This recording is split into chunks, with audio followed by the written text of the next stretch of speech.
السلام علیکم۔ عمار مسعود کے افسانوں کی تحریر محبت کا نیلا رنگ سے افسانہ رائٹنگ ٹیبل پیش خدمت ہے۔ وہ کہانیاں لکھتا تھا اور بے تحاشا لکھتا تھا۔ بچپن سے آج تک جتنی بھی کہانیاں اس نے لکھی تھیں وہ اس کے قلم پر خود بخود وارد ہو گئی تھیں۔ بہت دفعہ اس نے چاہا کہ وہ آج کہانی نہیں لکھے گا، مگر کہانی اس کا گلا دبانے لگتی، اس کی سانسوں کو تنگ کرتی تھی، اس کی نبضوں میں تشنج پیدا کر دیتی تھی۔ وہ پھر مجبوراً اٹھتا اور کہانی لکھتا۔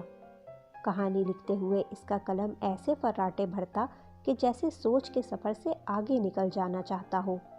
ایسا بھی ہوا کہ اس نے سوچنا بند کر دیا، مگر قلم چلتا رہا اور کہانی ہو گئی۔ جب وہ چھوٹا تھا تو اس نے اور اس کی ماں نے بہت فاقے کیے۔ بھوک ان کے گھر کا رستہ دیکھ کر وہیں ٹھہر گئی تھی۔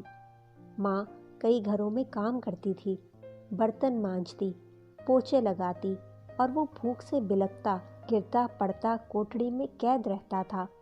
شام کو جب ماں آتی تو اس کے بدن سے اسے کھانے ہی کی خوشبو آتی تھی۔ ممتا کا احساس اس کے لیے ہمیشہ سے تازہ روٹی کی باس جیسا تھا، گرم گرم، خوشبودار اور اطمینان بخش۔ جس دن ماں اور وہ دو وقت کی روٹی کھاتے، وہ دن اس کے لیے عجیب سرمستی کا دن ہوتا۔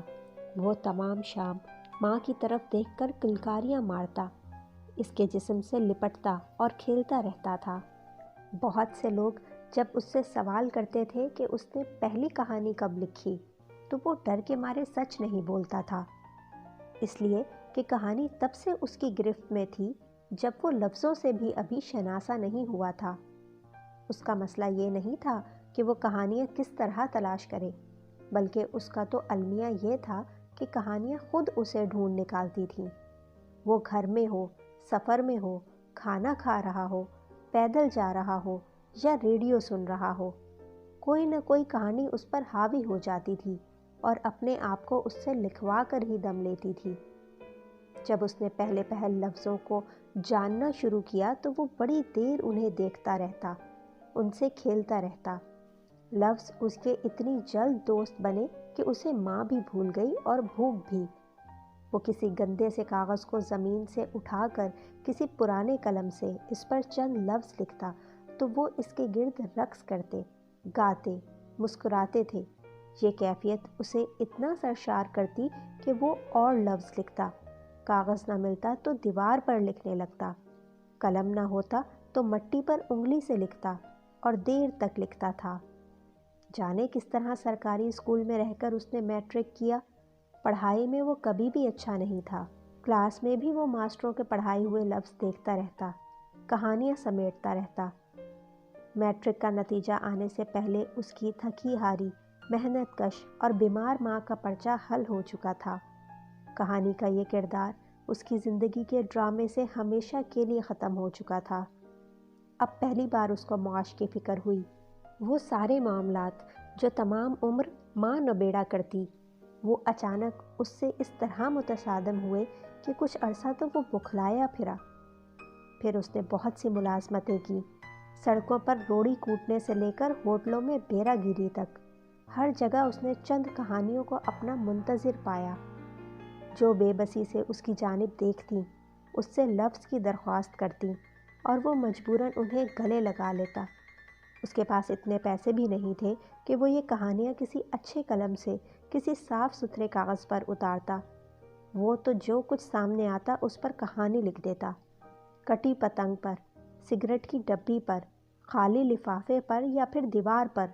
ہاں، اب کبھی کبھی اس کے دل میں یہ چور خواہش ضرور سر اٹھاتی تھی کہ اس کے پاس لکھنے پڑھنے کے لیے آرام دہ کرسی ہو، ایک میز ہو جس کے اوپر صاف فل اسکیپ چکنے سفید کاغذ ہوں، 3-4 اچھے قلم پڑے ہوں، اور وہ ان کہانیوں کو تکریم دے، تعظیم دے۔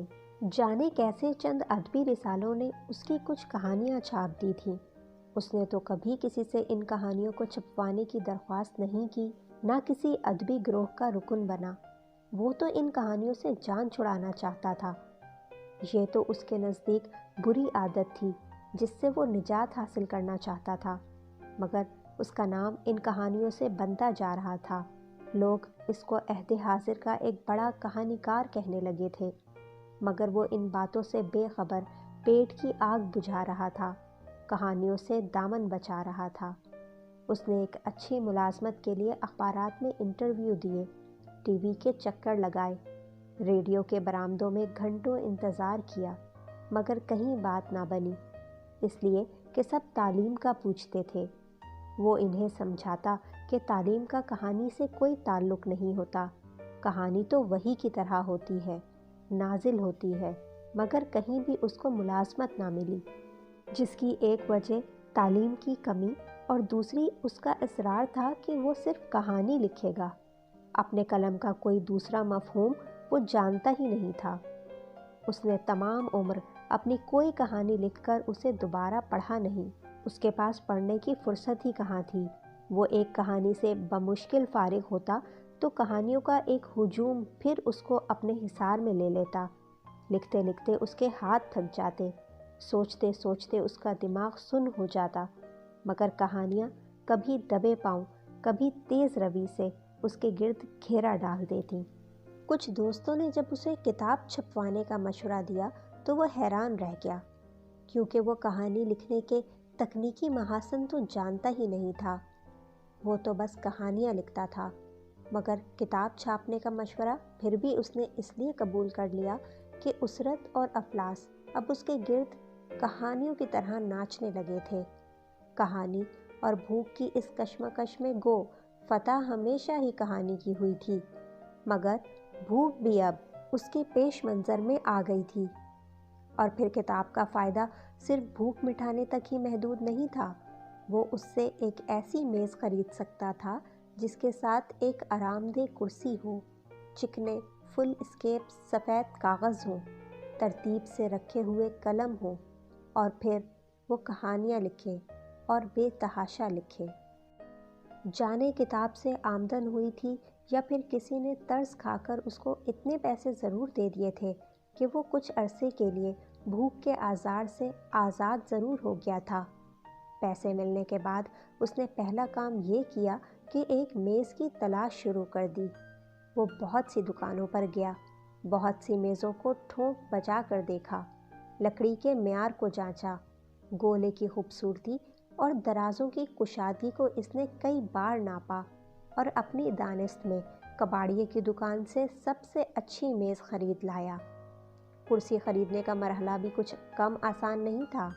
وہ پھر شہر بھر کی دکانوں پر گیا، اس نے کئی کرسیوں پر بیٹھ بیٹھ کر بازو اور بغیر بازوؤں والی کرسی کے فرق کو سمجھا، اسپرنگ کی مضبوطی کا جائزہ لیا، گدی پر لگے فوم کو ہاتھ لگا لگا کر محسوس کیا، اور بالآخر وہ اپنی بساط کے مطابق شہر میں موجود سب سے اچھی کرسی کو اپنے گھر لے آیا۔ نئی میز کرسی کو ٹوٹے کمرے میں سجا کر وہ تیزی سے نزدیکی اسٹیشنری اسٹور پر گیا۔ وہاں موجود سب سے سفید، سب سے صاف، فل اسکیپ اور بہت ہی چمکتے ہوئے سفید کاغذوں کے دستے کا انتخاب کیا۔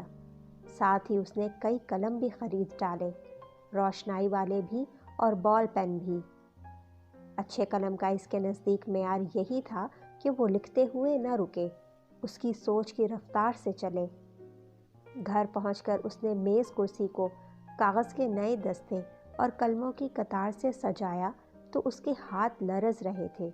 شدید اضطراب کے عالم میں اس نے جلدی سے کاغذ کا پہلا ورق اٹھایا، سب سے اچھے قلم کو ہاتھ میں تھاما، تو جانے کیسے زندگی میں پہلی دفعہ اس سے تمام کہانیاں، تمام لفظ روٹھ گئے تھے۔